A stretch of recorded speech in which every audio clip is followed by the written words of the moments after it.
Wow. Oh, Yeah. really? Jeez. What do you mean you just woke up? It's noon. I work different shifts when I'm up north. So I stay up later working on the house and then get a good sleep and then go at it. I don't have really have a schedule up here. I remember when I was in. By the way, hello everyone. Welcome to this episode of In Lay Terms. I'm your host, Payman Askari. We got the remanded in right now, substituting the guest, Mr. Lewis. It was my fault.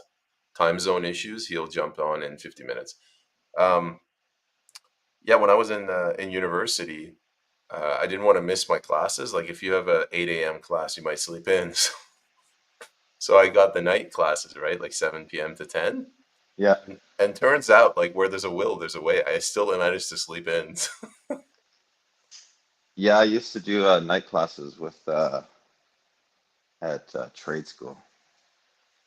That's when I didn't have kids, so it wasn't so bad. It was easier then. I Yeah. After university, I switched over to.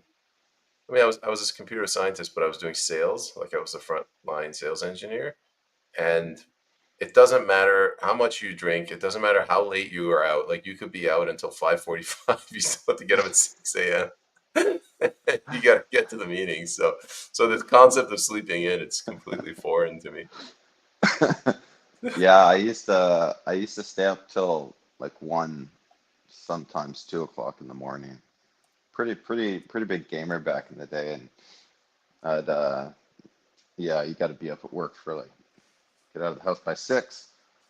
I don't know. So sometimes you're punished by it, but your youth. Some days you're more awake just with the 4 hours. So it doesn't really work that way nowadays, though.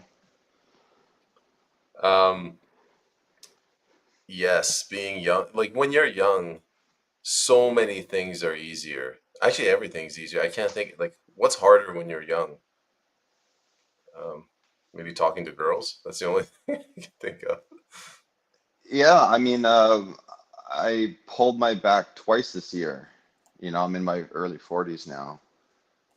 Just went to go lift my kid up, and it was just a bad angle. You don't move as much, right? Like I'm not doing as many sports, not as active. I'm not lifting walls and beams and stuff. And so, if you don't use it, you'll lose it.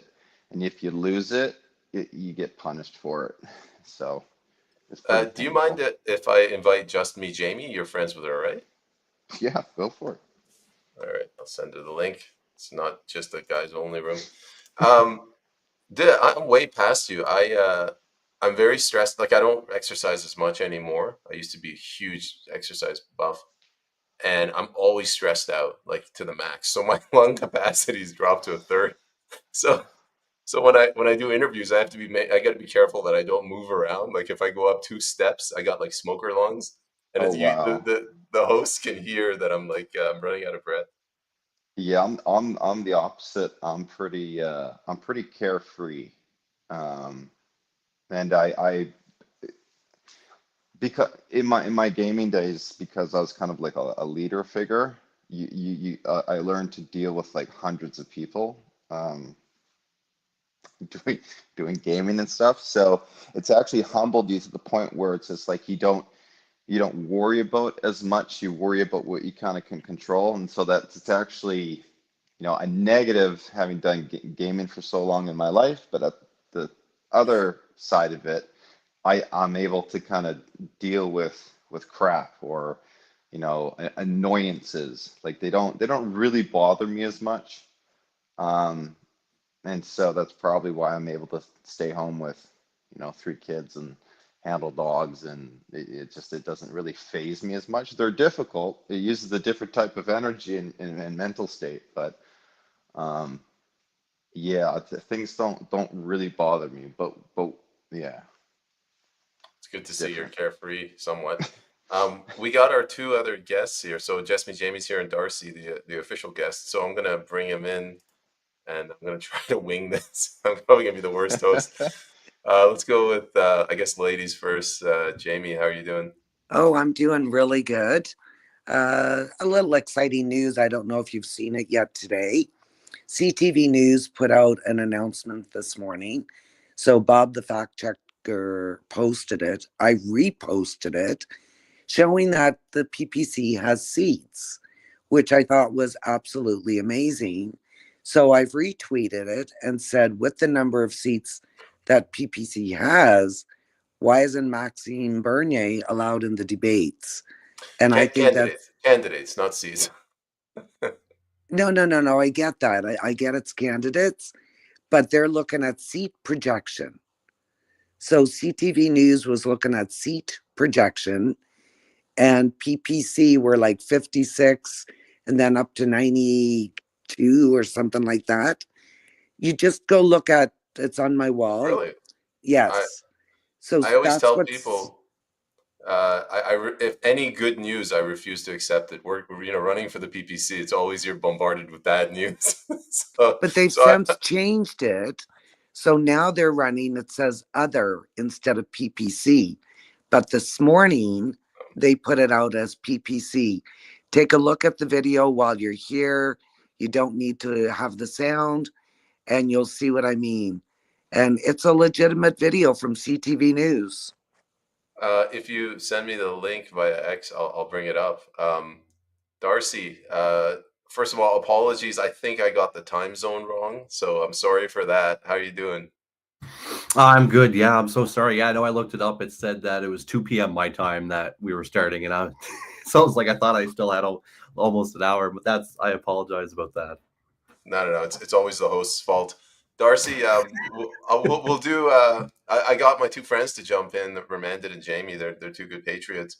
So we'll just have a casual conversation, and then we'll politely ask them to jump off in like 40 minutes, and you and I could talk. Copy I'm that. Yeah, quite no, comfortable to jump off at any time. There are payments so that you can get on with your scheduled show. I understand that these mishaps sometimes happen and you're looking for some fillers. And I only came in to give you that good news, and I will send that video to you via DM, and you can share it here on your show. No, that's fine. You guys don't have to leave. If you leave, then I have to do my job. People might see how bad of a host I am. So stick around. But I don't usually do these panels, so I don't know. I guess to start, we'll keep it a little bit political. Jamie, how's your?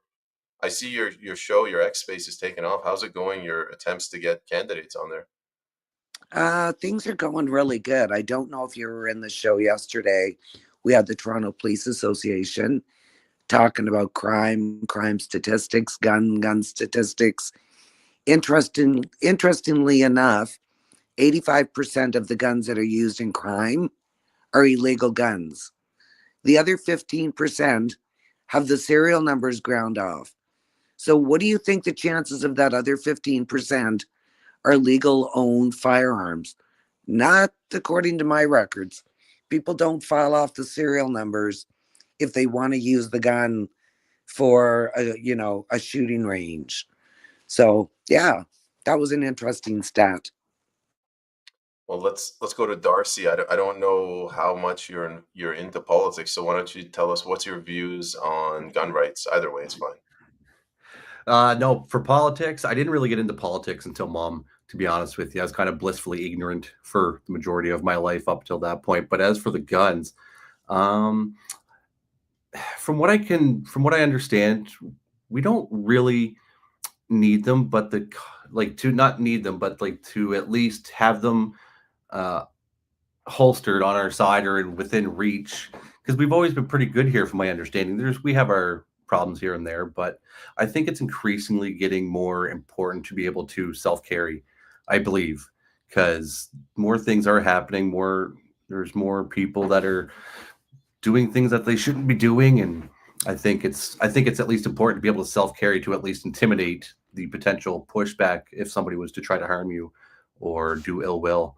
So I think it's important, but I think we should definitely have our gun rights here for sure, and we should be able to strengthen them up. That's pretty cool. I wasn't expect. I haven't heard anybody in Canada say self carry. So props to you. Remanded. Yeah, I mean that's kind of along Darcy's view. I grew up with guns via my uncle and my cousins, but it was more shooting range. You know, we'd go out a couple times a year, shoot the guns off. We'd learn about gun safety, really strict about it because my uncle was a police officer. And you learn to respect them. You almost had a bit of a fear, but at the same time, that not like a fear, but just like a fear of like respecting the gun, respecting the rules, how to handle them, when to shoot them, what to do.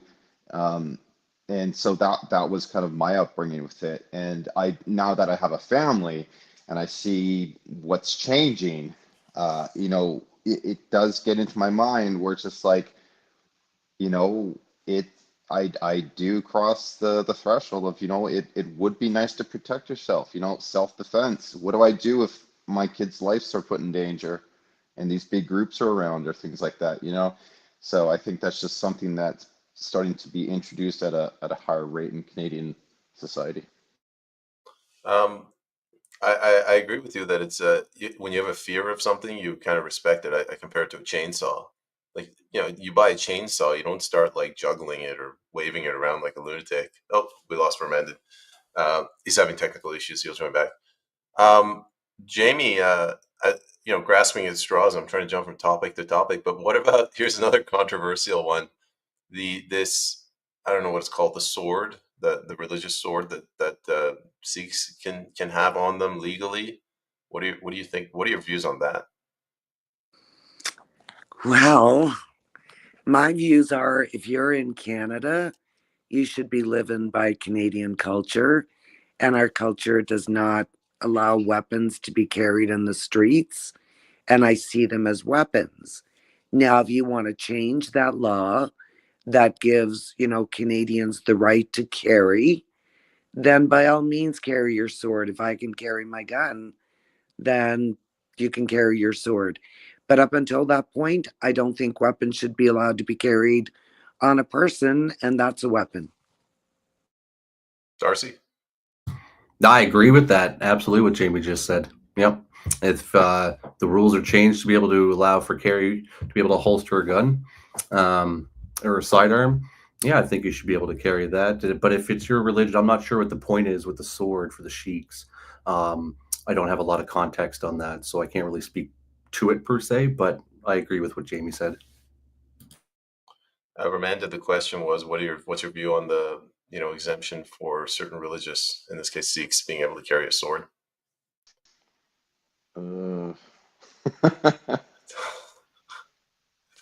Uh, that's like, Don't worry, we're being recorded. no, I know. I'm just trying to think about it, because the only thing I can really reference to is like I used to have a Swiss Army knife, when I was a kid, Boy Scouts. That's my extent of it. But full on swords and stuff, I mean, I think that's a cultural shift, from what people are used to.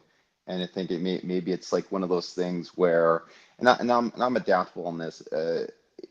I think it just slowly erodes the, the culture to which the society or country was adopted on. It's a pretty good answer.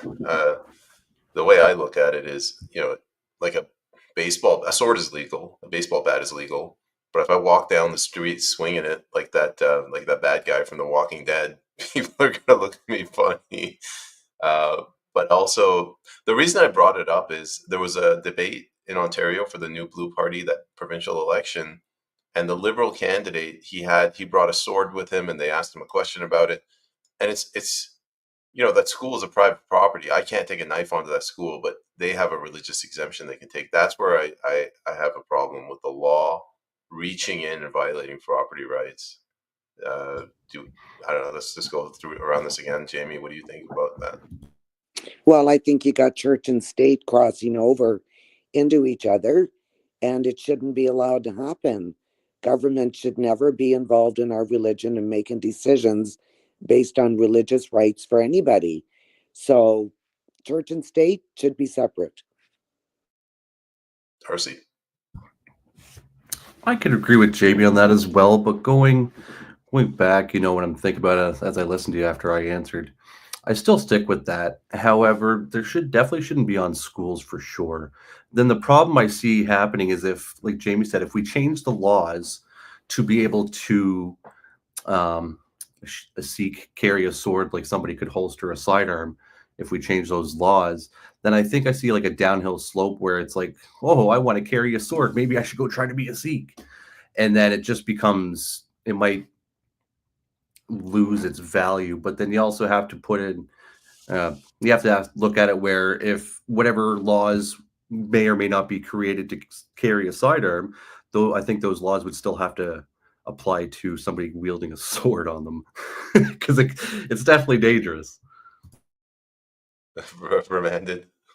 I don't think there's any way that you can make the law equal by trying to introduce two things that don't match. It's like trying to put a square peg into a round hole, and I don't know what, just leaving the square peg outside of the round hole and just saying, well, we have these two issues and we can't solve them, so what do we do?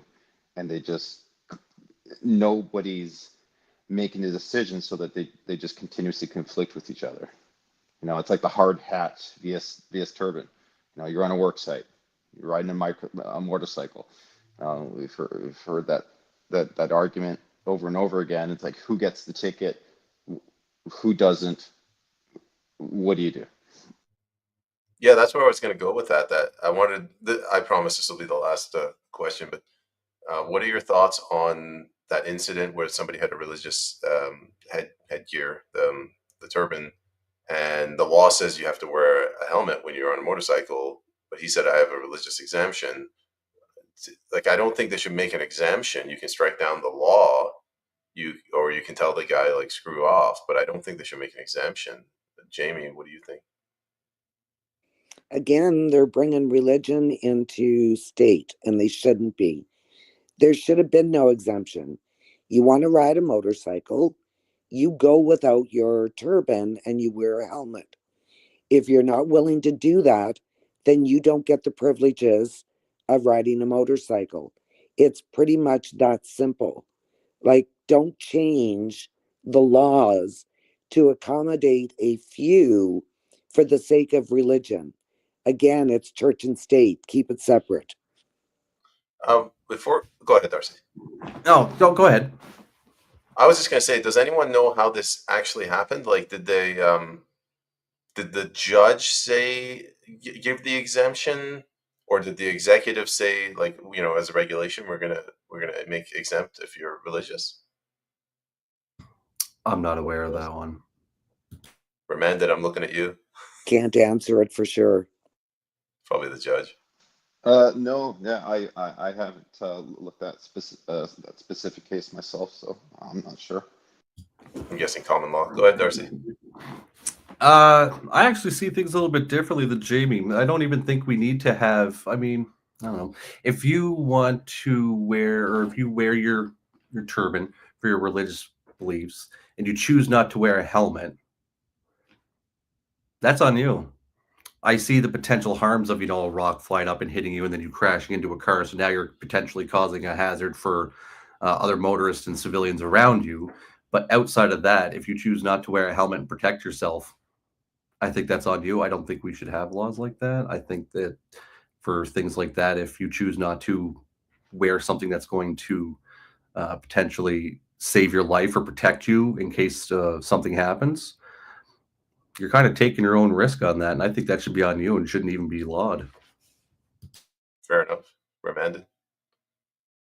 Well, I mean, this starts to creep into the kind of broader conversation that comes up when you talk about your kids.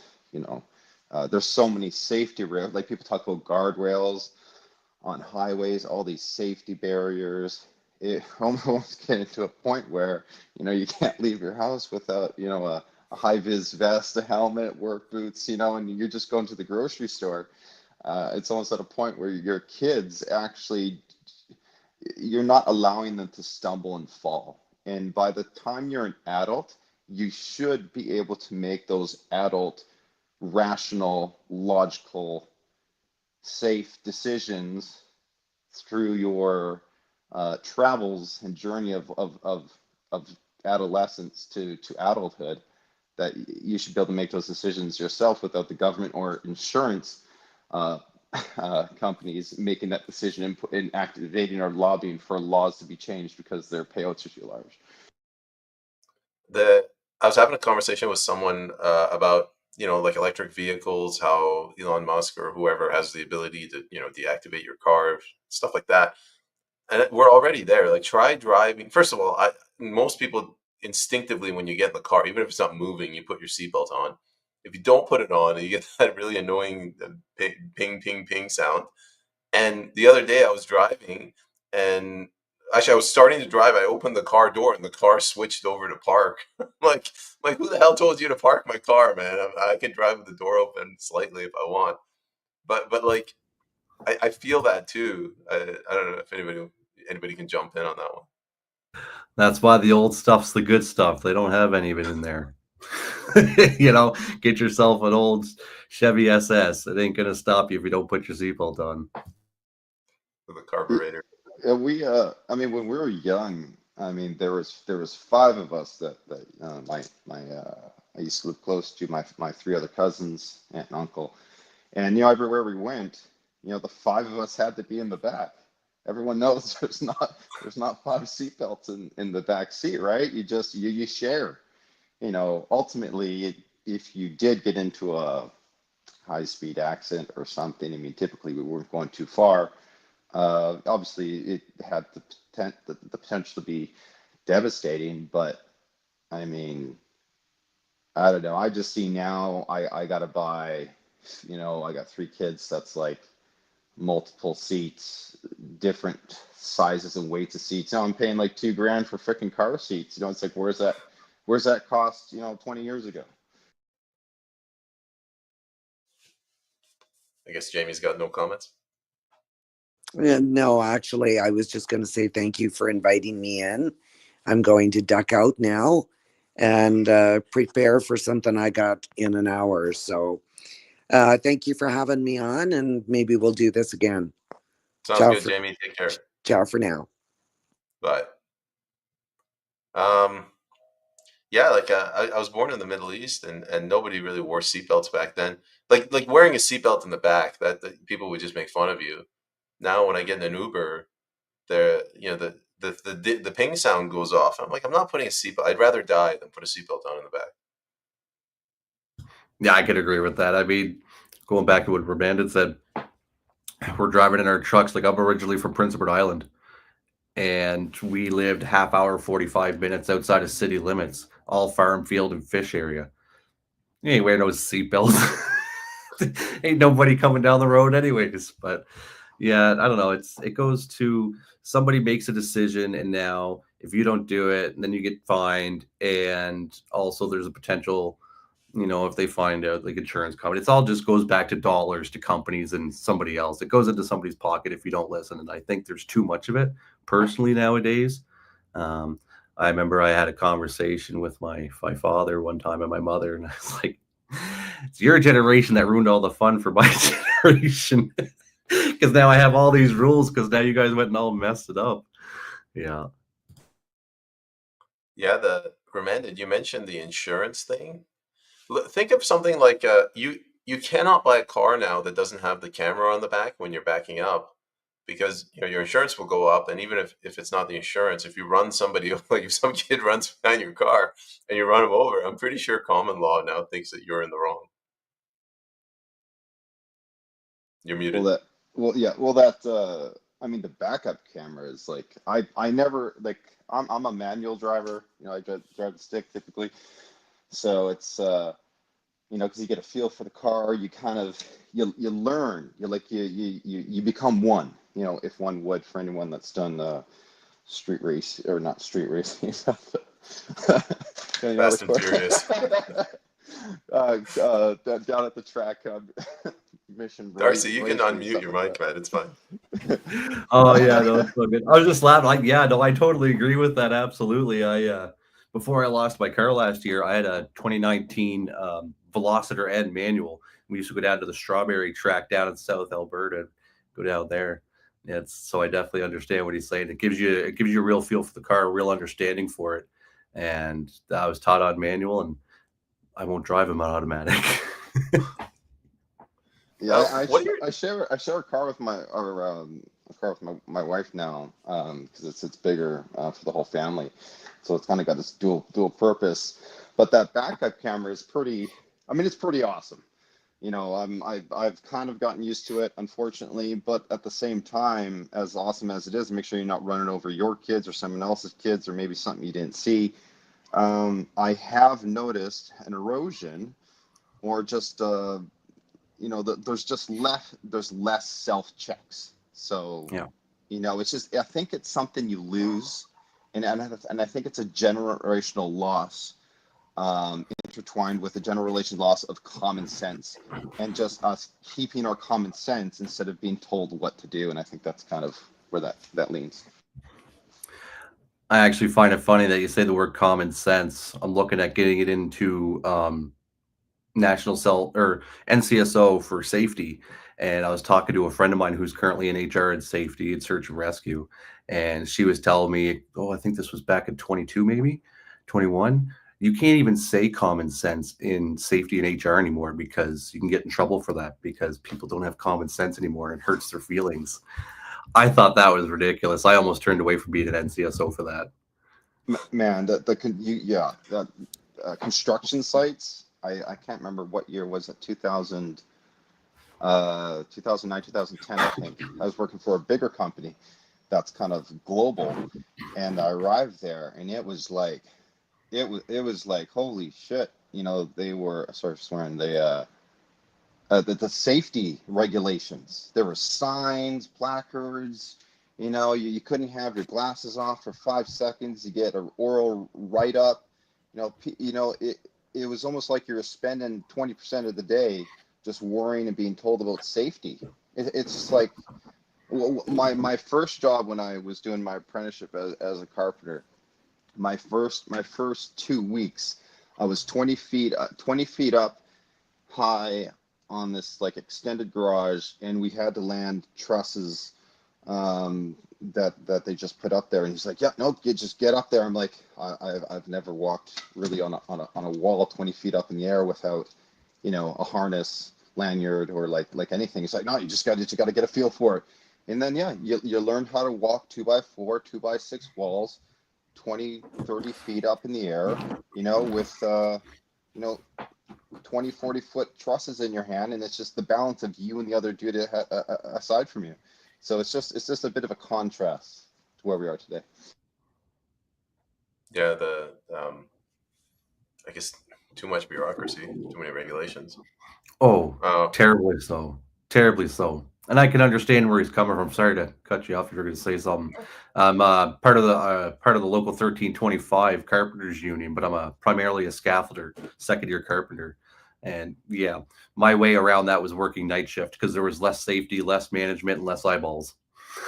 That was my way around safety. Because back in when I was in my 20s, you're invincible in your 20s, right? So it was work night shift, get away with a lot more. And but then as you see things happen and you see the horror in some incidents, um, you understand why they're there, but common sense will tell you a lot of things if you just listen to it. Yeah, I've seen a whole lot of stupid, uh, back in the, when that, well, I've seen people fall off railings because they trusted them because they were there. If they weren't there, would they have fallen? So you got people falling off because the railing let go 20, 30 feet up. And,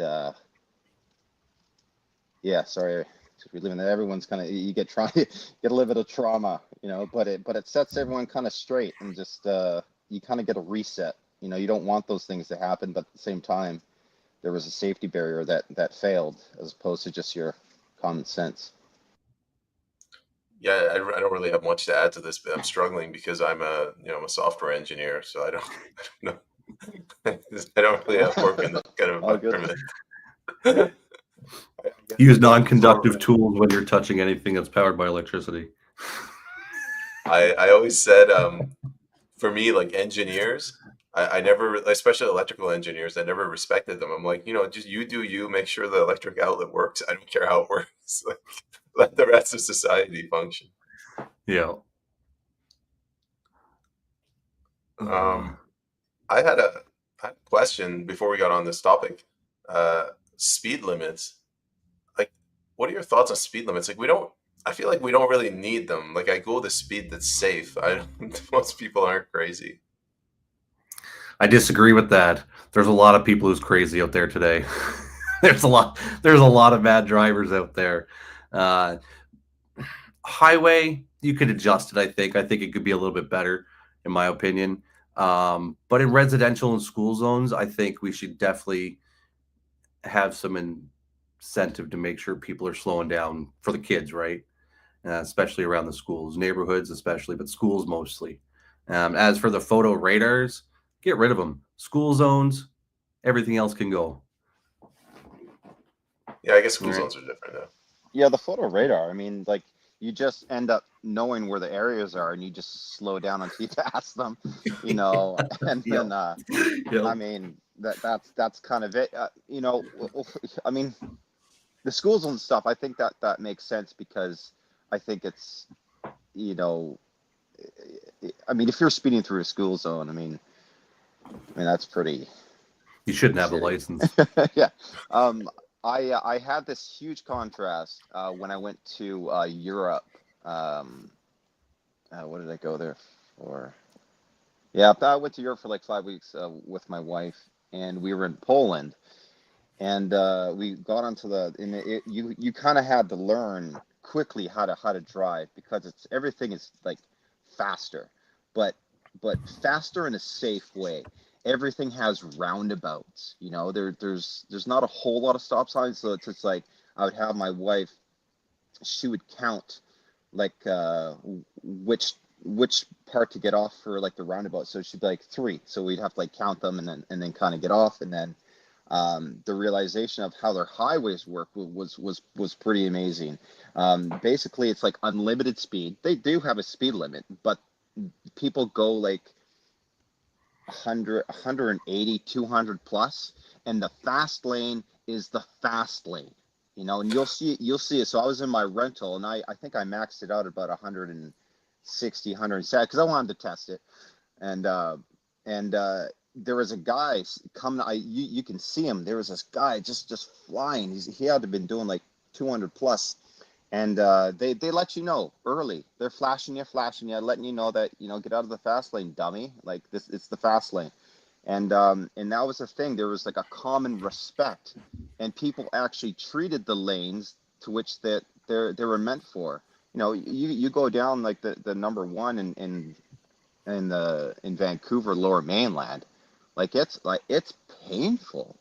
And so when I went from that to people that knew how to drive respectfully and got out of the way, and if they wanted the speed, let them speed. Here, the slow lane's the fast lane. The fast lane is now the HOV lane. It's like it's backwards. I definitely Uh, hear that. what about the on ramps? Like, people don't know how to merge. So the highway speed limit's like 90. The on ramp you're doing like 45. And because like the people that are merging in, they don't know how to merge, and the people that are on the highway, they don't give the right of way to the people merging, and everyone just slows down. Yeah. Don't get Oh, me yeah. started. Going on that merge lane, yeah, coming around the corner, and it's like it's a merging lane, but yet they stop right at the turn and they're looking over their shoulder to see if anything's coming, but yet it's a free flow merge lane. That really messes up a guy's day, I swear. Are either of you in the BC, like the Lower Mainland? No, Yeah, I'm I in am. Edmonton. Yeah, I Uh, go BC, Vancouver. I go everywhere. so have you ever taken the highway in North Vancouver? There's an on ramp going westbound from Capilano, where literally you stop right on the edge of the highway, and they expect you to do a 90-degree turn, and you get to Yeah, 80 kilometers an hour. yeah. No, that's that whole stretch is kind of insane. I know right after the Iron Workers Bridge going southeastbound that they southbound, that they finally put a light, an intermittent light, so then Right. people actually can get into traffic, but that whole stretch is just kind of a joke. Like I don't know. It's just you should yeah. Yeah, we got Somebody problems woke up there. at somebody woke up early in the morning and got paid too much money to think too much and screwed something up. Never heard of that before. What is the what about, where are you, Darcy, by the way? I'm in Edmonton, Edmonton. Alberta. How are Yeah. how are you guys with here in the Lower Main? I'm in West Vancouver. They are using the 30 kilometers an hour sign as a backdoor to 15-minute cities. Like, I just can't drive anymore. There's a stretch of like 20 kilometers you have to do 30 kilometers an hour. I think 40, 20 and 40. I don't think I've seen a 30 here, but 20 and 40 is a thing. 20 is usually in subdivisions, and they got these, the old speed bumps, while you're going through Walmart parking lot or something like that. You get those little speed bumps, or you go through the old trailer parks, you got these little speed bumps. Now they're like mountains, right? It's like, it's getting ridiculous. Whoever thought of that, it's just like, okay, you got paid too much money to do something stupid again. But now they're just monstrous. But these 15-minute cities, whoever is rolling that idea just needs to go back to sleep, in my opinion, because that's the most ridiculous thing I've ever heard of in my life. We got loads of transportation. We got public transportation. We got taxis and Ubers everywhere. We don't need no 15-minute cities. I think the problem is today, and now this is just my opinion. As much as the turn of the century was in 2007 when the first iPhone came out, and that was really the start of the smartphone. Now there could have, you got the Palm Pilots and stuff. I had those back in the day, but everything really turned in 2007 when Steve Jobs came out and Apple came out with the iPhone. And since then, we've been slowly conditioned to change our values, our morals, and it's more selfish, I find. And simultaneously, we're in a rush to get nowhere. Like, we're always in the fastest rush to get nowhere. My buddy always tells me, and one of my brothers used to tell me, "Oh, I'm always on work just on time," and all this such. Wake up earlier, get ready, and go to work. I show up to work an hour. I'm in the parking lot an hour before work starts, and I'm having my tea, my cigarette, because I smoke. I have my tea, my cigarette, and I'm looking up information. I'm usually watching a podcast or looking up something on my phone or talking to somebody. Just wake up earlier. Like, be an adult. Why do you got to sleep 12, 13 hours? Sleep your sick. Like, I sleep 5.5 hours on average for the last 20 years, right? I work 12, 14-hour days, and then I still have my life afterwards. I don't go home and go, "Oh, I'm too tired to do something." That's how I was brought up and raised. So then I see these people that they're working their 8-hour days. They're sitting down doing something. Maybe they're working at McDonald's or doing something for 8 hours. And then they get home and they're kaput. But I work 14-hour days and I can still go out and have a nightlife, be at bed at a reasonable time, and still wake up properly the next morning to go to work and still be early.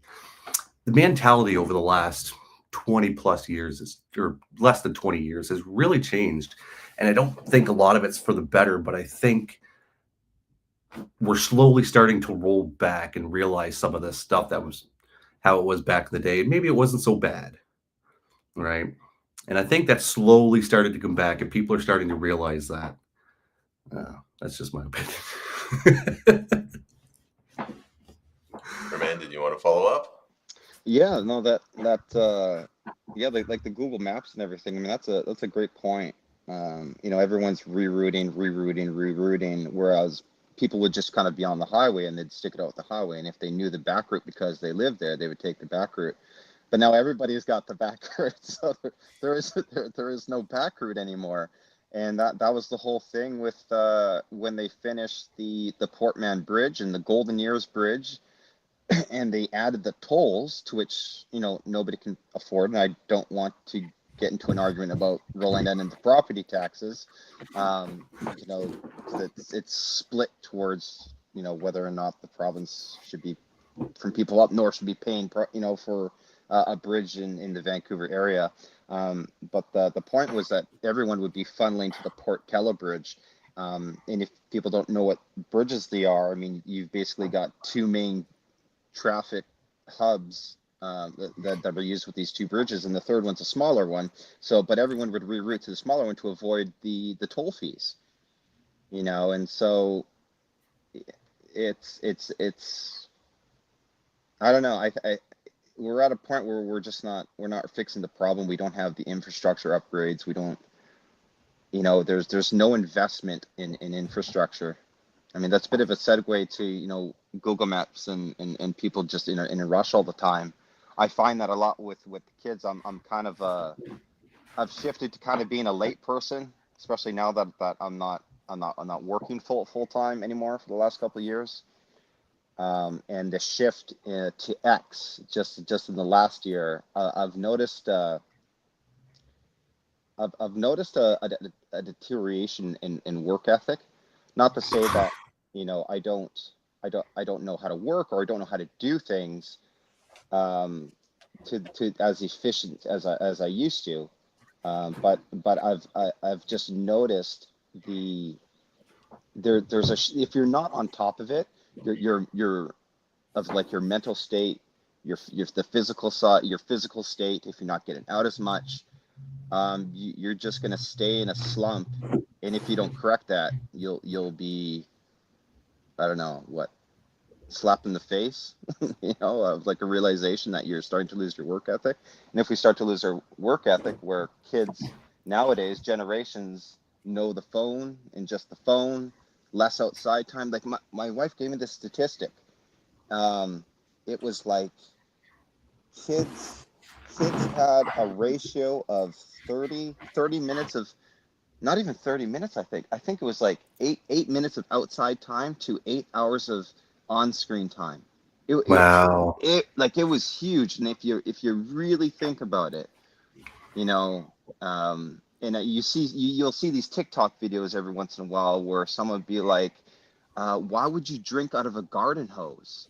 And then, so and then they split the screen to someone that grew up back in the day. And it's just like, oh shit, I can relate. Like, I wasn't allowed inside. Not that I wasn't allowed inside, but you were you were encouraged to be outside, and don't come home until it's dinner. And so you actually see that change with the actual how cities are built, how many forests are around, how many parks are available within a certain distance. You have that less exposure to the outside, and parents just, you got to be aware of that. And maybe I'll end it with the devices and parenting. You If you don't get back to kind of where we were, where we got outside and did things, you'll find yourself stuck in your house. And I've had that where it's just like, you know what, I just want to be inside today. But if you stay inside the whole day, and with your kids, you got that stagnant air, you're not really mobile, and you actually multiply the the fact that you feel like shit, because you haven't gotten outside, you haven't hit, ground zero, you haven't touched grass, and it's so relevant in today. Sorry to go for so long. Oh no, that was great. That was great. When the liberals tried to put in the liberals and NDP wanted to put in that $10 a day daycare thing or whatever, childcare relief, I guess you want to call it. I don't know why they had to put that in. As Ramanda was saying, basically, I think he was saying, why do we need $10 a day childcare help relief when I have an iPad that babysits my kid for me? You just help me buy another iPad, you know? But in honest reality, like a lot of people, I could be wrong on this, but I don't think I am. But I find when a government gives a relief tax or relief money to the people, the companies will compensate that by charging that much more. you put up minimum wage, everything goes up. A lot of people don't realize that the cost of living goes up, and the distance between the bottom class or the lower class and the upper class or the tradesmen and then the rich people, it just gets smaller. But the really only people that you're affecting is the poorer class and the middle class. You're not affecting the rich people, right? So every time the government always tries to give some relief, right, it's always made up by the company to make more money. You might save a few bucks at the end of the day, but you're not really saving much. But the companies are still making more money off it because they'll work that in, right? And I think too much government help is just, honestly, I think it does more harm than it does good. Yeah, Go ahead. so before I started having kids, my cousin, I think, was on his second, and his wife, second or third. He's got four, so I kind of lose track of the years. His wife wanted to go back to work, and she realized that the daycare costs outweighed her going to work. I think the daycare cost to how much she was making, I think, working, 2 week paycheck, I think it was like, I think the cost was like 1,500 a month to put their two kids in daycare. And it was just like, what's the point of working, being away from my kids, just to come up with a couple extra $100? And so she made the call to stay at home, and it Good for worked her. out, and they ended up having two more kids. They had four. And so I think, and now I don't even use the $10 a day childcare thing. So every time it comes up, I don't even, I can't even relate to it because I'm a stay-at-home father with three kids. One of the nice incentives is that actually the more kids you have, the more you're actually able to stay home. If you're able to make it work. Now, I mean, my situation is a little bit different, in the fact that I own my own home. So Do you own it though? Do you own it? Or is your name just on that mortgage paper? Yeah, because I'm pretty sure if you said the wrong thing, somebody come over and be like, "Sir, we're gonna take everything. No, that house is coming with me." Yeah. Exactly, Yeah, right. But I hear what you're saying. yeah, we unfortunately, but fortunately, my father passed, so, but we were in the middle of a renovation at the time. So it was actually able to help me finish my project house, and then we had to move and all this stuff, and we ended up being mortgage free. But even being as mortgage free, as costs came up, it was still financially tight because we were still one income family, or a household. And then we decided to invest, but we couldn't invest in anything nearby us. So we did end up, taking on a mortgage and whatever else, but we still managed to be at home with three kids, one income. You just kind of gotta find a way. And with the Canadian maternity leave being as decent or good as it is, if you can budget, and a lot of people might not know how to budget things properly. If you can budget it properly, you can actually make it work.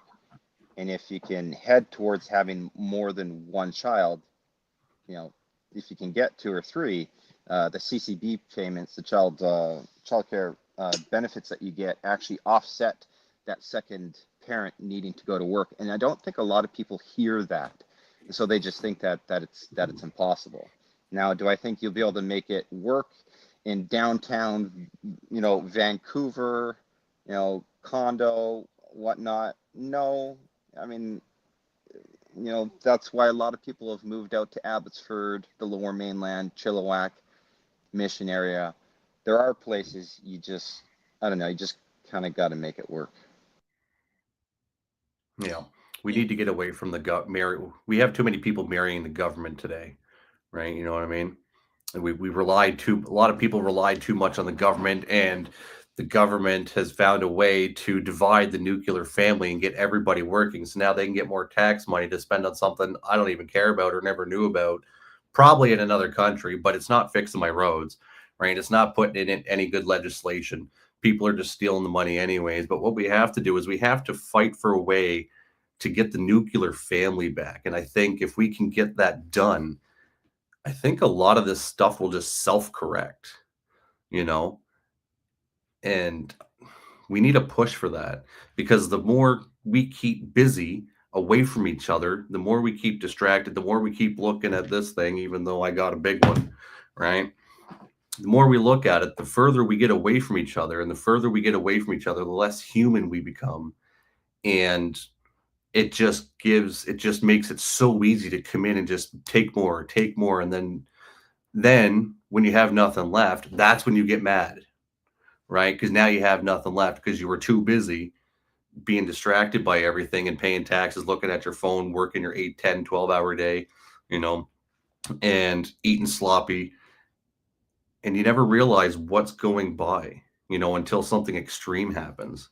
And and sometimes the extreme thing is bad, like, you know, like a passing of a family member, you know, or a dismemberment, or, you know, your whole life comes crashing down because you lose your job and now you can't pay for anything. That's the moment I find is both sad and enlightening at the same time, because that's when people sort of kind of open their eyes and realize what's going on, and that's usually when they self-correct. But unfortunately, it takes something more tragic for that to happen, and it's sad. Do you guys think that like the elephant in the room is this massive addiction in the form of social media? Yeah. Like 30 years ago, I would turn my computer off when I went to bed. 20 years ago, I'd wake up and I'd check my email, and first thing in the morning. Now, like I wake up, I pick up my phone, I'm brushing my teeth. I got to at least listen to music or something. Yeah, no, I hear you on that one. Yeah, 20 Yeah. 30 years ago, before the iPhone and before social media. Yeah, social media, I think in some ways, the social media and the internet movement has been great, because then we couldn't do things like this if we didn't have it, right? You know, the spread of information, to share it, to get it to people, is good. But on the opposite end, I think it's done more harm, because back in the day, with I was going, like I said, about the nuclear family, right? Even if you go outside of that, we had communities, right? And we debated against the communities. You know, we didn't care what was going on the next province over, because we couldn't talk to them unless we knew their phone number, right? So we took care of our own here. But now what happens is people is sharing their life too much, and that's a lot. You're just basically asking for somebody to give an opinion on you and what's going on, and then it really mentally, you could see it just mentally drain people, right? I have Twitter. I scroll on it. I have a few people. I posted a few things on there, mostly about mom. I have a Facebook. I posted my profile picture on there. Forgot about it. If you send me a message on Facebook Messenger, okay, cool. Outside of that, I'm not looking at it. Right? I got an Instagram picture. I made the account, put my profile picture on it. Forgot about it. Right? I think that's kind of what we need to get back to, because I see too many families going back to the electronics thing.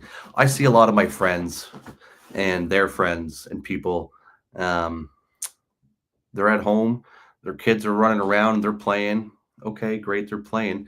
But then the mom or the dad, they're just doing this. They're just doom scrolling, right? When they're missing precious time with their kids, you know, or their family.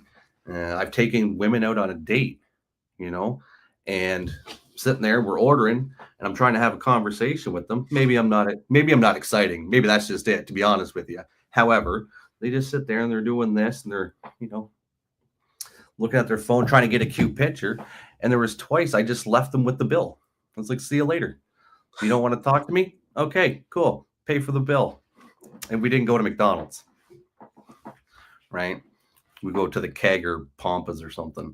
But I'm just like, pay for it. You want to pay attention to your phone? Well, you can pay attention to paying the bill too, because I'm not paying for it now. It's not great, but I'm not going to waste my time paying for food for you, you know, trying to give you a nice evening, if you're really just not interested in talking to me anyways. You're just worried about your phone. So that's got to stop. Ruins a Well, lot of families. I think that's where we've lost our ability to find balance. And if it was hard to find balance, back when you actually used to sit down and read the paper, and it wasn't full of like instant, you know, opinions as you were reading it. You'd sit down, you'd read the article, and then, you'd be enlightened. Now we're not really being enlightened because as you look at our analytics of like videos and stuff that you put out, if anybody's done that, you can see the attention span people have. You know, Yeah. bringing awareness, like your what was it? The one I haven't put out merely videos out there, but the ones that I did early on the BC election stuff, it was like it was like 80%, 85% of people that watched the video only watched 8 seconds, I think it was. And there was like 4,000 people clicked on the video, of which only 100 people actually watched it in full. And so, that screams that we have a population or society that's doom scrolled themselves to a point where their attention span through what dopamine hits has just destroyed their ability to absorb information. Yeah. And I think that's terrible, because if sorry, if you have a fact, if you're trying to put out a fact or educate people, and they're not even able to sit for more than 5 or 10 seconds. I mean, whoa. I mean, we full stop. We got a huge problem. A Do you think huge that problem. stems into the school system when the kids first get into school because they grew up just staring at their tablets now? Because that's their new babysitters, their tablets instead of the parents? I Because now all these kids have ADHD and they have Yeah, autism and they have whatever they have. Right now, there's other things that may or may not be linked to that. Hopefully, we that's. find out someday. But I mean, that's tough because I they're don't. doing these doom scrolling as a toddler, and then by the time they hit kindergarten or first and second grade, they're just twitching all the time. Well, I mean, that's what we do as kids anyways, but their attention span's even worse now because now they don't have that tablet in front of them anymore, keeping them focused. Yeah, fortunately, we don't. I mean, my wife and we. I mean, we do have our phones, but, um, and I mean, I wasn't perfect during the BC election because it was. I kind of got a little bit lost with it because of just the importance and keeping up to date with it, and so much so that my 4-year-old had to put me in check. It's like, Dad, you're always on your phone. I'm just like, oh man, you're right. And you know, you kind of gotta grow up and find with air quotes time to do those things. And so you can't actually do those things from 8 to 8 unless your kids are taking a nap. Maybe you can do it during nap time, but then your kids get to an age where they're not in nap time anymore. So you don't actually get that. You don't get that break to, I guess, deal with important things that are important, government overreach and other things, but they're not as important as the family. And I think that's where parents need that reality check, and you got to shift to that. Um, I put out I put out a post, I think last month, and I see it all the time when I go around the cities. That the and this isn't No, I know, and this isn't a hit on parents that decide to put their kids into kindergarten or preschool or whatnot, because simply they can't afford to not work, and so that this isn't a hit on them. But when I was out with when I take my kids out, the three of them, and they're free and wild, and they're jumping and they're swinging and they're happy, and they can't wait to get an ice cream, or go to see what store we're going to go to, whether or not it's up north or in the lower mainland. I come across the groups of kids that have two adults, and there's like a dozen kids, and they're all in, like, even in sunny days, they're all in their wetsuits, you know um, they got their onesie full body suits on, and they're all tethered together. You know, and it's like it actually it hits me emotionally because it's sad, um, you know, and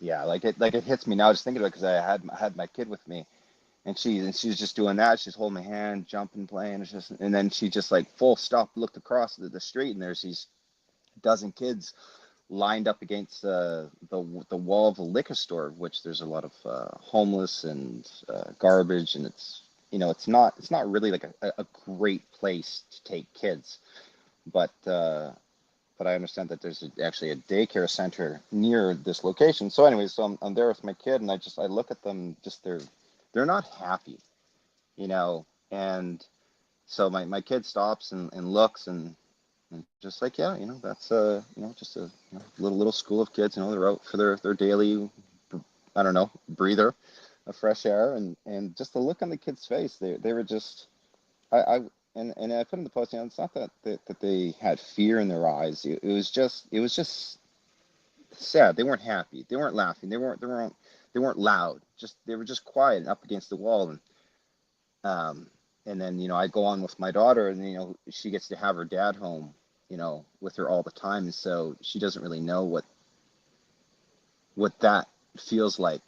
And so I think for society, I think it's just kind of a disservice, and I see these other places that are daycares that are along congested, busy streets, or kids that are in these massive, there'd be like what, like four kids in these double strollers and stuff, and just the tethering of kids was, I don't know, it just hits me a different When way. you say tethering, like they're chained together? There's like, yeah, they got like a rope, and so not chains, but there's To a go rope, around and their then neck, or I think, well, I've seen different versions where I think ones goes around their hip, and so they're all kind of together, and then other ones where they just hold on to handles off of a main lead that then an adult's at the front and an adult's at the back.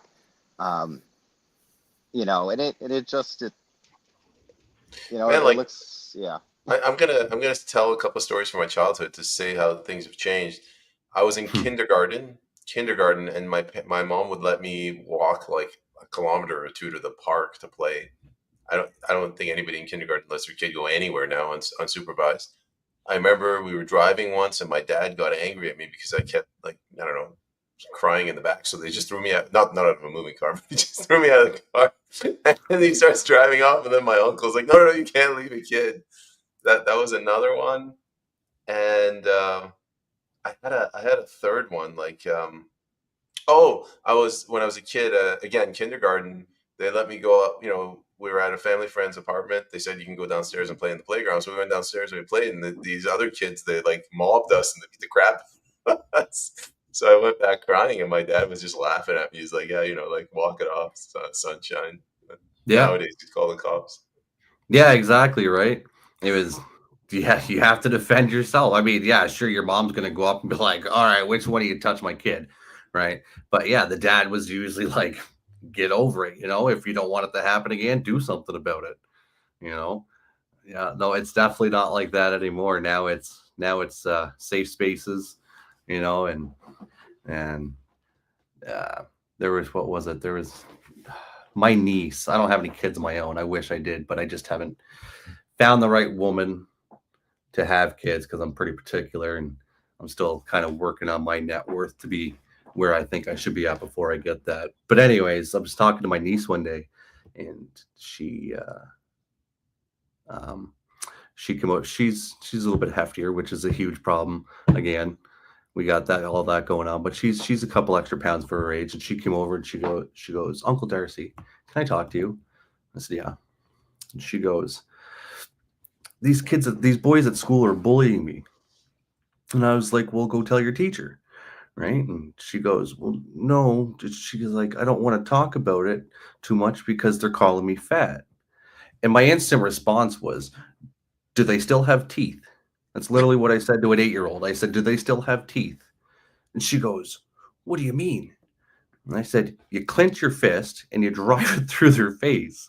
Now, Bad parenting, probably why I'm not a parent right now, to be honest. But after I talked to her about it, after I got initial over that, she was like, I can't do that. I'll get in trouble.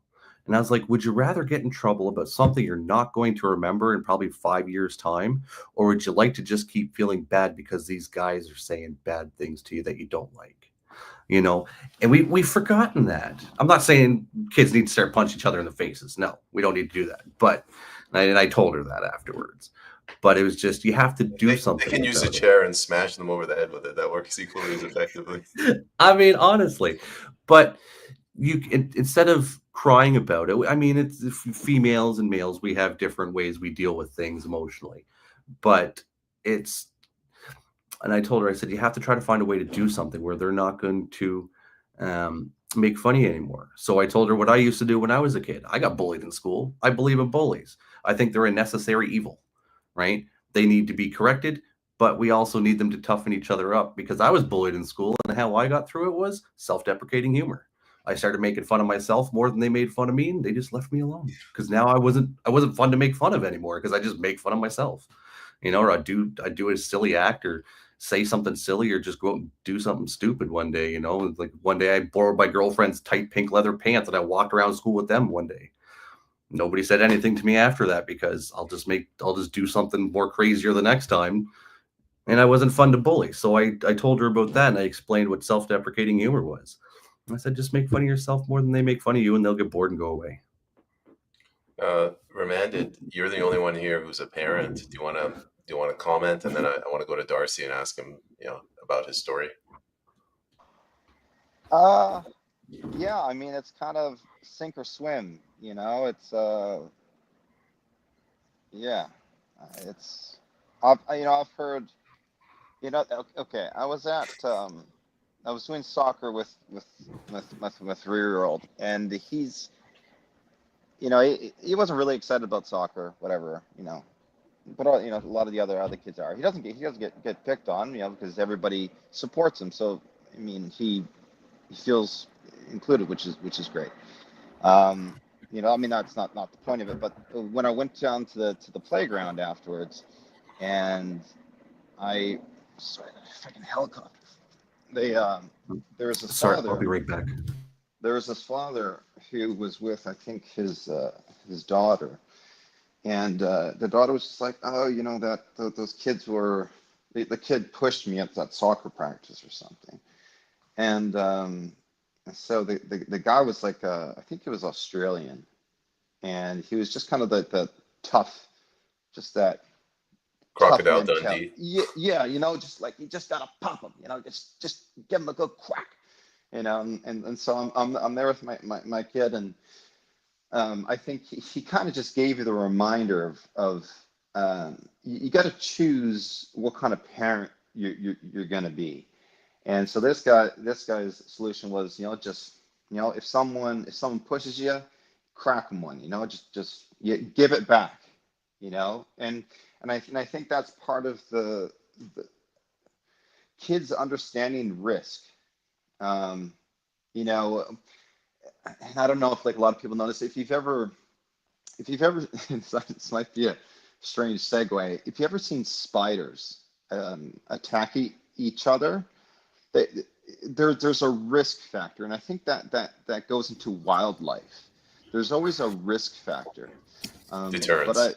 yeah, deterrence, yes. And so I used to watch spiders when I used to build homes a lot. You'd go through spider season, and all the spiders would come out, and you'd learn about spiders that were more on the ground, or in alcoves, or in hiding spots, or web spiders. And so like when you see spiders interact with each other, there's a deterrence. It's a risk factor. Why? Because it's live or die, and so they'd rather not engage with an opposing spider, because there's a life threat there that they might lose. And so I don't know if you can exactly equate this to parenting in childhood, but if you don't if your kid isn't going to deter the opposing threat, then you're just gonna get walked over. You're Yeah, just gonna get I think stepped that's on. like a It's a different way of saying what Darcy said, where I think he said that does he still have teeth? But it's just that like bullies. What do they say? Crime that pays is crime that stays. Like if there's no punishment, they'll just escalate. This happens with peeping toms too. Like the criminals, they start with peeping tom, like looking into people's homes, and then they escalate to home invasion, and then they escalate to sexual assault, and then finally murder. And like all you have to do is just give them a slap on the wrist, like throw them in jail for a night, and they'll stop. Maybe. But yeah, deterrence is needed. Like going back to the bully thing, there's always somebody bigger than you, right? I see lots of videos online over the past years, where kids are in school and somebody's bullying some poor kid, right? Maybe they deserved it, maybe they didn't, because we don't see all the context a lot of the time, but we'll just take it for what it is in the video, right? You get somebody coming over, beating the snot or picking on somebody, and the next thing you know, either they fight back and then the bully gets laid out and they're now embarrassed, so they're not going to bother you anymore, or somebody bigger comes along and it's like, hey, you better correct yourself, because if not, I'll correct it for you. And that deters them away as well. Like, they're a necessary evil, in my personal opinion, because they help toughen us up and they build us for the real world once we get out of school, right? If you put somebody today that's growing up today that has safe spaces and such, and then they graduate school living up with safe spaces, and you put them in the oil field, their first week, they're going to a therapist, because they will not know how to deal with us out in the oil field. It's getting less so than it used to be, but it's still a harsher environment. And I think all these rules and regulations don't prepare kids for real life, right? We keep them in a safe space, and then once you put them in this volatile world outside, once they grow up and they start meeting different people from different parts of the world who deal with things differently, it might not end up well for them. So I think it's a necessary evil. That's just my opinion. So Darcy, Mm-hmm. I don't want to end the show without, and I don't know how to ask you this, but like, do you want to take a moment to talk about your personal story? About mom, yeah. Is there anything that you haven't heard or that you'd like to try a different angle from, or you just want some Well, no, I mean, points of we view? don't have to go into the nitty gritty. Like, how do you view society? Like, how have your views of humanity changed? Do you blame anyone? What do you want to see changed? Like, what do you want back from your government? Accountability.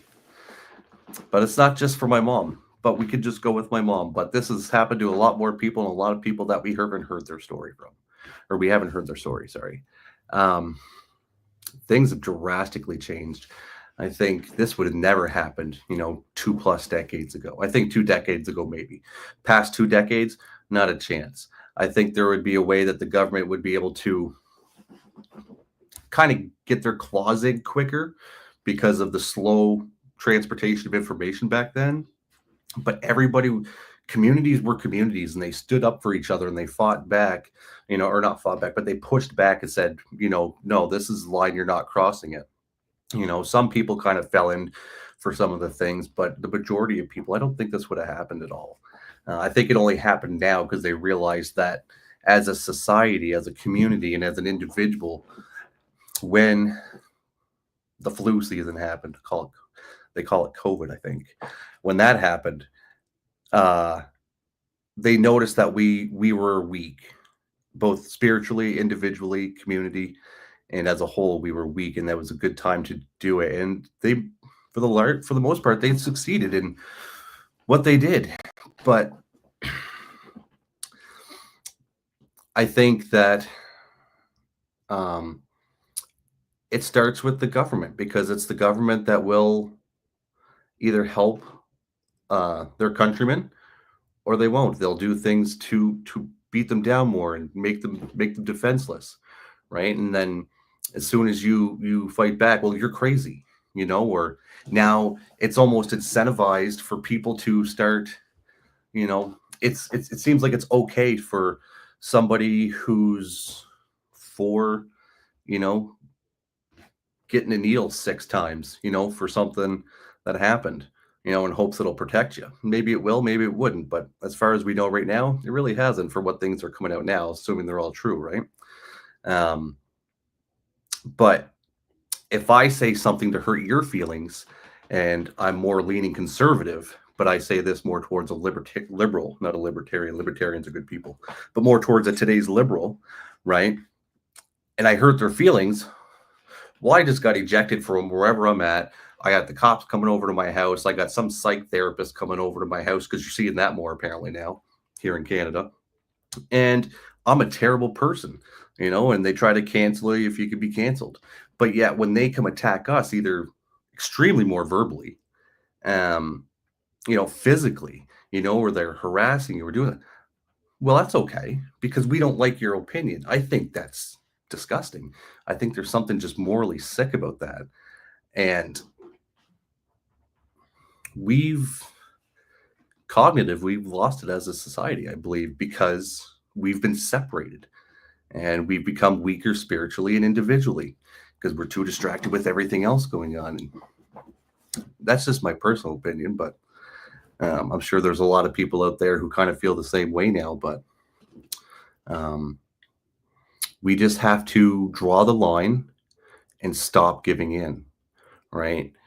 And when you draw a line, even if you don't know what you're drawing a line about, you just have a gut feeling that it's right. It could be, but make sure you do some digging. Don't just read a screen and take what it says verbatim, right? Research. Talk to other people. Do as much digging as you can and cross-reference things. Stop reading the screen and just saying, no, that's right. And then just fall in line. I think we need to educate ourselves. I think that's extremely important, especially now more than ever going forward. Um, if we don't educate ourselves and have our own critical thinking, then I think this will happen again. Your comments about the community, really, I agree with that part, especially where the community eroded and you don't have that ability to push back. I call it an immune system. Like our immune system got compromised in the government. There's, I guess, a virus that came in. Yeah. Now, don't get me wrong. I know not everybody's a bad person, because when I was sitting in the living room with my mom when I was taking care of her, and I've seen, well, now especially, I've seen tons of emails of people just support. The community came in and help. Do you need this? Do you need that? Do you need me to take you to an appointment? Do you need me to make you some food? Are you having a hard time cooking your own food? Like, the community is good, but it's very much fractured and weakened right now. But it's slowly but surely coming back. It's just a struggle, because every time we try to stand up for ourselves, we get beat down, and apparently beating people that stand up for themselves down is apparently celebrated now, when it definitely should not be. But what was I going to say? Go ahead. Amanda, Ben, do you have any comments? Yeah, no, I think that's on point. I mean, during the COVID stuff, I mean, there was, yeah, had a long time friend I knew since early high school days, just completely captured by what he was told, and it got to a point where even when I was just like, well, just look at this, give me this, and just give me your opinion, like let's have a conversation. And but it just wasn't, it couldn't be a conversation, because they were tapped out. Their mind was made up. They'd lost that, I don't know what, cognitive ability to just critically think for themselves. And it's just like, I I don't have time to review your stuff. I don't have time for this. I don't have time for that. And to Darcy's point, we've gotten to a point where we're in a rush, and we don't have time. We don't have R&R anymore. We don't have downtime, and especially with what we talked about with the phones, everything else is more important than figuring out what the facts are and what the truth is. And yeah, I mean, society's been divided to the point where everyone's not everyone, but people are in their own echo chambers that you can't even breach it. And this is one of the reasons why um, I don't advertise on my social media account a political party. I have obviously my own bias, but I'm always open to the discussion. So much so that on our Two Chicks in Politics thing, we had a liberal on. We've had PPC on. We've now had CPC on. You know, have your opinion, but be open to new information. And I think that kind of goes into where, um, and I try not to use right and wrong a lot. We always say, "Oh, who's right, who's wrong, who's right, who's wrong," and it's just like conversation isn't really about being right and wrong. It's about whether or not you're willing to listen and learn something new from the person that you're having the conversation with. That civil discourse. And Hmm. so this is one of the reasons why, and not to go too long with it, this is one of the reasons why I'm able to talk to people that are conservative, talk to people that are liberal. I don't get a lot of hate on my comment section. Why? Because I keep it pretty neutral with facts and not my facts. And it doesn't get a whole lot of rebuttal because I'm not putting out a hard line opinion that could come across as egotistical, narcissist, or ignorant. And so then that people are actually more willing to read and be open to the information that I'm trying to give out to the public. And I think that's what's really missing, that civil discourse, that fair, honest conversation. And that's what you see play out on social media and politics today. You notice how too it's hard to talk to some people because as soon as you say something that they don't like, they start calling you a bad name. You know, you're misogynist, you're a narcissist, you're this, you're that, and they call you the most heinous names sometimes, right? And then you look at other people that go through that same conversation or have similar type conversations with other people, and they're just like, okay, well, you're an idiot. But that's really all I got to say. They're not really belligerent or rude. They're more receptive. And yeah, we've lost that. I had that with I had a new neighbor move in across the street, and they had a kid and or kids, and I was just like, oh great, we'll be able to get along. We got kids, you got kids, we can kind of make it work. But this was I can't I've lost the years during COVID, so I don't know what year it is. Maybe 2021, when restrictions I think were loosening up, and I went to go say hello, and it hit me like a wall of bricks. Like I got to the across the street. I went to go and engage, and it just hit me. It's like, oh shit, I haven't had a lot of one-on-one conversation with another human for quite a bit, and I've got no clue where this person's political leanings are. And that was the first thing that's come across my mind. I was just like, you know what, I'm a pretty chill, fair person. And there shouldn't be a problem, because as I said, I don't expose any hard opinions. But it was just very glaring to me that the first thing during everything that happened during COVID was, I don't know Lose them a the bit there. problem because You oh, and that's a problem. Like you should be able to just have a conversation with anybody without having to worry about what you might. Oh, that was the other thing. I was I was like self-censoring. I made sure I wasn't using trigger words, Never like, do and I that. was just like, it's just like I can't even speak, because I hadn't actually had that conversation for a while, and it's just like I was worried about a word I was going to say, and it was so foreign, but it was such a revelation at that time. Yeah, my mom never let me do any of that. When the lockdowns first happened, my mom looked at me and she said, "Don't stop living your life." And this was before she even started going through with the court stuff. She immediately told me, like, she's like, don't stop living your life. She goes, "Go live your life. If anything happens, if I need to fix it, I'll see what I can do, whatever." Right? But she's like, "Don't."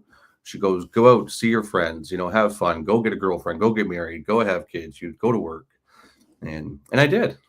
I had like what, 2 girlfriends during COVID. I never stayed in the house once, like in terms of like every day. Like I was always out, even in the evening. As soon as my brothers got back home after I took care of mom for the day, the times I did take care of her, I'd go away in the evening, um, and I'd still go see people throughout the whole time. They had the 50-person gathering thing. Okay, cool. I was with less than 50 people, so wouldn't get in trouble. They brought it down to 10, then they brought it down to 5. I still hung out with the same amount of people. My mom always told me, don't stop living your life. She goes, these are important years to you. Make sure you live them. So I did. I had a sense of fear. Like the community that I lived in at the time, it was very old. The average age was like 70. And my fear was that if I invited like 10 people and they park on the street and these guys like snitches, like Eastern European snitches, they'd see it and they call the cops. And that pressure, that's ultimately the reason I moved out of West Van. I'm like, do I really want to live in a community where my neighbors are ratting me out to the police? Yep, no, I hear you there. Grand Prairie was pretty good for that. I didn't hear a lot of things. Nothing's ever happened to me, anyways, personally, but I haven't heard a lot of stuff because we were in Grand Prairie at the time, and I seen the cops once. I was out hanging out with some friends playing Dungeons and Dragons. It was like 10 o'clock at night, and there were 16 of us, and this was when they brought down the restrictions to 10 people gatherings, and a police came over and knocked on the door, and we were like, oh yeah, we're in trouble. Nah, he was looking for some guy that his cell phone was pinging in the area for a suicide reason, and claimed he was going to commit suicide or something, whatever the story was. I can't remember, but suicide was the thing. And he was just knocking on our door just to see, hey, do you know this person? And we're like, no, we didn't. And then the police officer went their way. A few hours later, I don't know, around 1, 2, 3 o'clock in the morning, he doubles back knocking on the door again. And we're like, oh, we're screwed now. Nope, still looking for the person. Didn't care that there was 16 of us and we were completely visible. The line of sight to the table was straight in front of the door. You could see every one of us. Didn't care. Never seen him again after the second time. But the community policing is, the ratting each other out. Yeah. What does that say? What does that say from where we were, 20, 30, 40, 50 years ago to now? What does that say about us? Well, so I had posted something, not nothing bad, but it basically leaned that, and so my friend was a police officer at the time, and I think still is. He was like, because I think I had family that was unvaccinated, and I don't think he knew that at the time, because he was friends with more friends with my brother at the birthday party. And I was just like, oh, you're over with, family that were unvaccinated, and he DM'd me, and he's just like, you got to take that down. You can't, basically, what if my work finds out that I was at a birthday party during these restrictions, and you guys were unvaccinated, and so he's like, you got to take that down, and it's like, holy fuck, buddy, like you got that. If that's not a problem, I don't know what is. That you're worried about a social media post and losing your job over that. And I'm sure what there are instances that people did. It's just, yeah. Well, what does it say for my mother, for example, regarding that? I can't remember exactly what it was. I can't remember if it was just before her first court hearing with the AHS regarding the vaccination for her transplant, if it was just before that or during, I can't remember. But there was a point we were sitting at the table, we were playing cards, and when they were saying about the vaccine, who's the vaccine for, and who's the worst case scenario person to get COVID, okay? It was anybody that was immunocompromised.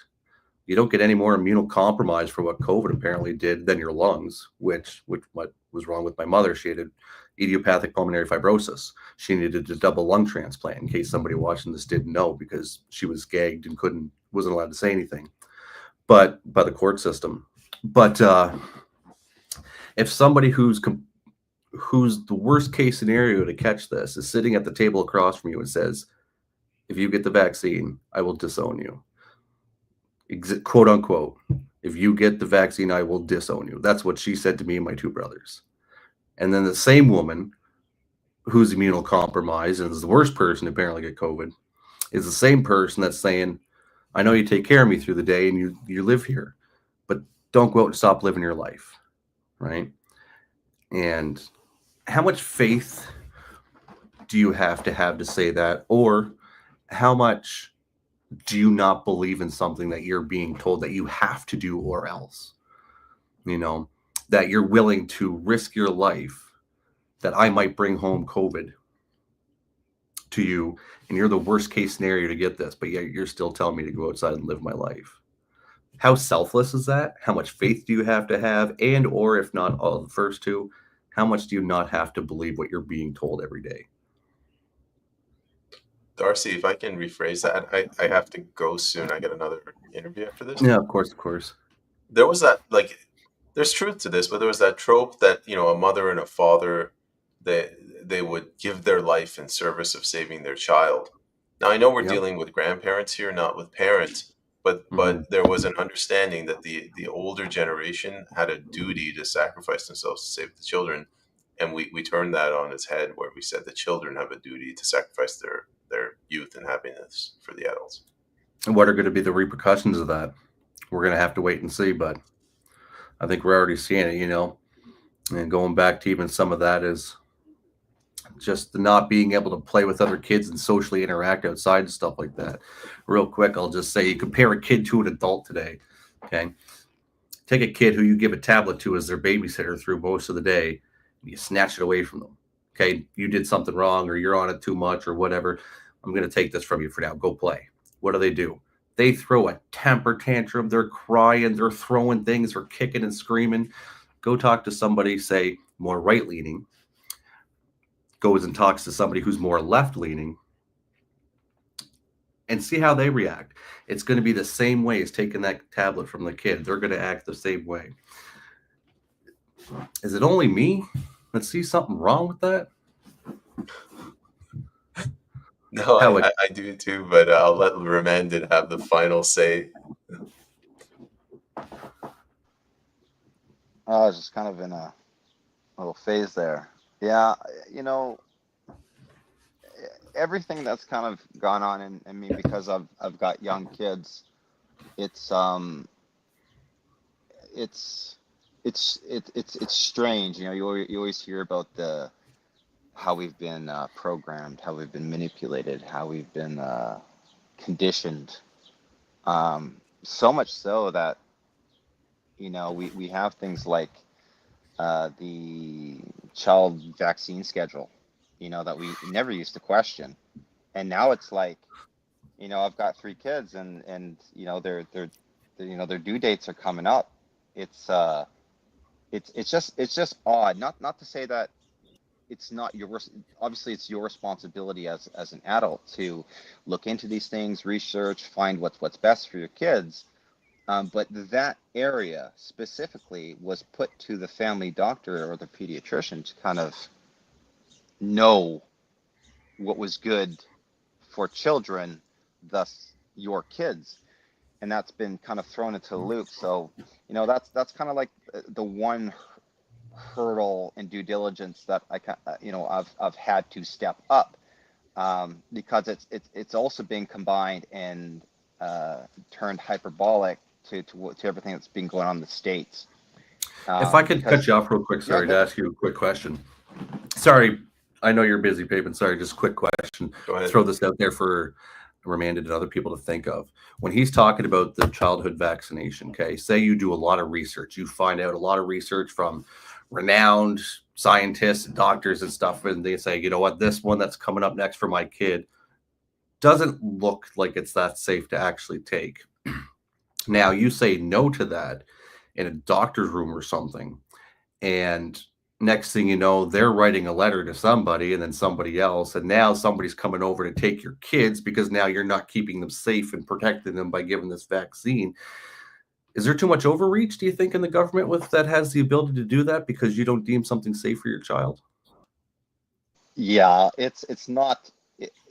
It almost seems like there's no winning on this front, um, because now, since I had all three of my kids during the COVID era, if I decide to if if I decide to not vaccinate, let's say vaccinate during the schedule, not COVID, but just the schedule. Let's just say my Like hepatitis B. youngest, it's like now my kids are split in vaccination, and you will then have to kind of hope you got it right.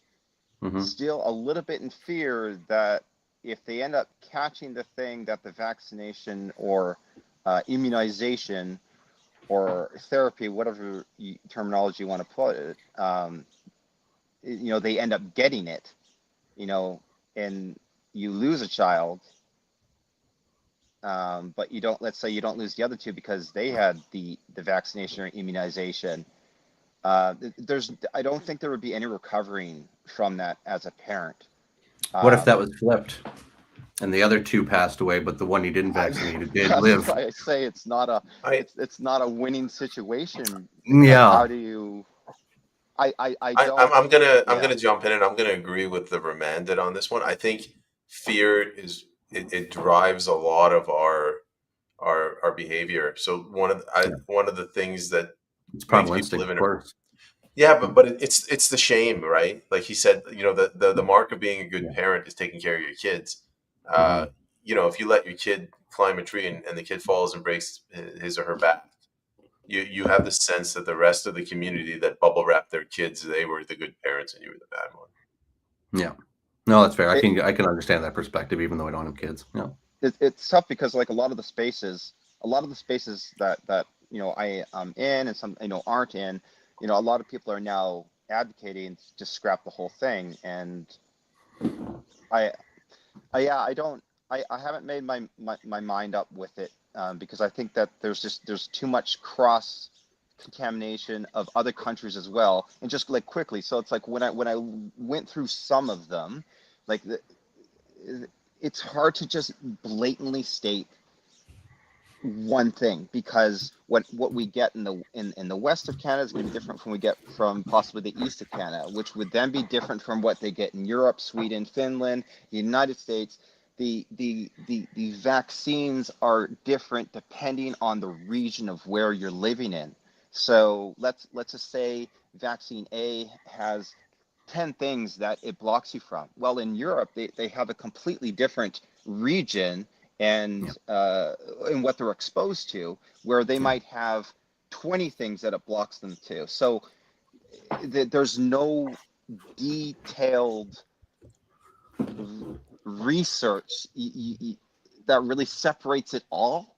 It's just a blanket statement: don't trust X, don't trust all X. And that's the hard thing to Sorry, I differentiate. gotta jump in here and I gotta end it. I gotta prepare for the next one. I think the last thing I'll say real quick before you end the payment is, with that, I think that if you decide to do not vaccinate your kids for the child vaccination or anything and sort of the like, the government should not just be able to reach in and take your kids because of the choice you made. Oh, That's all I'm Absolutely, asking for. absolutely. That's all I'm asking for. Yeah, we're in perfect agreement. Okay. Darcy, thank you very much for coming on. Remanded, thanks for jumping on last minute. And to the audience, have a wonderful day. Yeah, no thanks. And sorry I was late. That's been great. Thank you for the chat. Absolutely.